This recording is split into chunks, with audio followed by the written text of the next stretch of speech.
Hi there, Rebecca again. I just wanted to cover a quick topic, which would be how to deal with a fearful dog. For example, we have Miss AJ. AJ is a shepherd mix. She is a really good dog. She actually came in with the past dog I had, and it was a situation where they just needed to leave their home. Otherwise, she is very fearful, she is very timid, she is very shy, and as you see, I did the slip leash with her as well. The last time we were together, I did a gentle leader.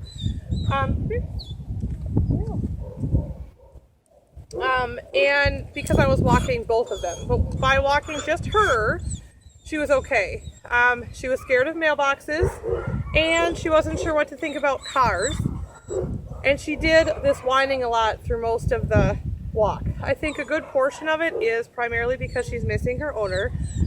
She is still a puppy. She's under a year, so she doesn't really understand why she's here and what's happening. On a walk, I was able to ask her to sit. I didn't do a whole lot of loving up on her and giving her a lot of attention, primarily because she was very nervous, and I don't want to encourage that behavior, and I don't want her to act like she's dying and, oh, you're okay. The biggest thing to remember when you're working with a fearful dog is understanding that the dog cannot be calmed down like we would calm each other down. A dog that is fearful or unsure, the more you try to, okay, it's all right, it's okay. The more you do that, it actually causes them to become more afraid, because you're saying, well, right now what you're feeling is okay.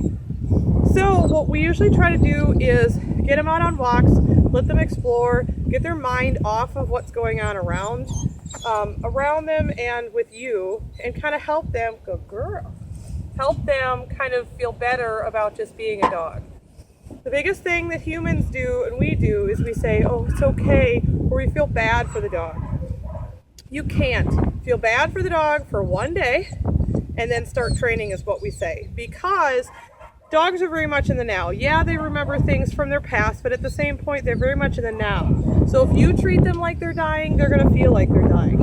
But if you treat them like a dog and you are compassionate and positive, it makes a huge difference for them. She just is not very confident at all. She's a puppy.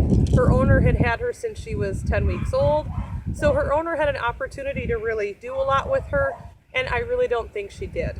And then she had another dog in the home, so then they played and had a good time.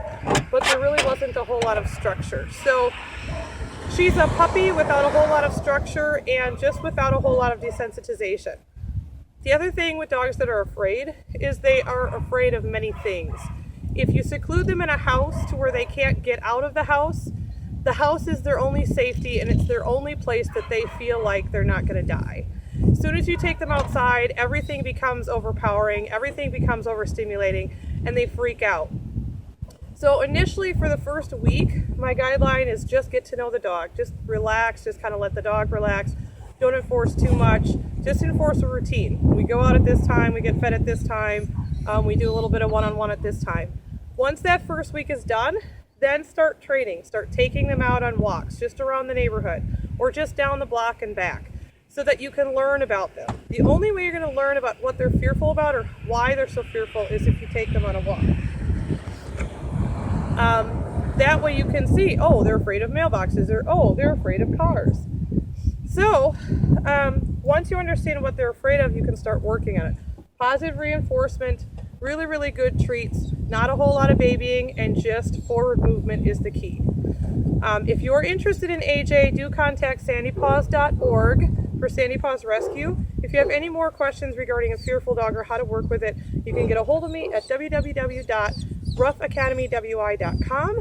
I do free consultations and private training in home regarding this especially.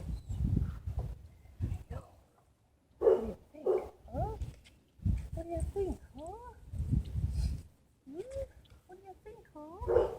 I know, it's a scary world, isn't it? Cute, it's a scary world. I know. You'll be okay, though. The main thing to remember also is ultimately, we get dogs for companionship.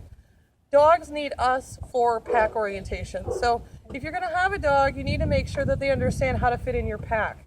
Even though you want to cuddle and you want to love and you want to spoil them rotten, they still need routine. They still need structure, and they still need to understand exactly what their role is in your house. So especially if you have a foster dog, it's not about just housing the dog, it's about training the dog to be successful in its future home.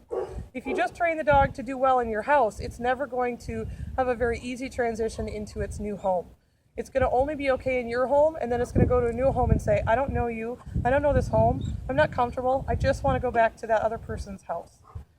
So weekly or even every other day, I challenge the fosters to go ahead and take them for a walk, take them to a public place, do something other than just hanging out in the house. I want you to learn about your foster dog. I want you to understand why your foster dog does what it does, and I want you to start training your foster dog. So not only are you housing it, loving it, and having compassion, but you are training it and helping it gain confidence for its future. You are its only shot. That way it doesn't come back. It just stays in a loving home and it's happy.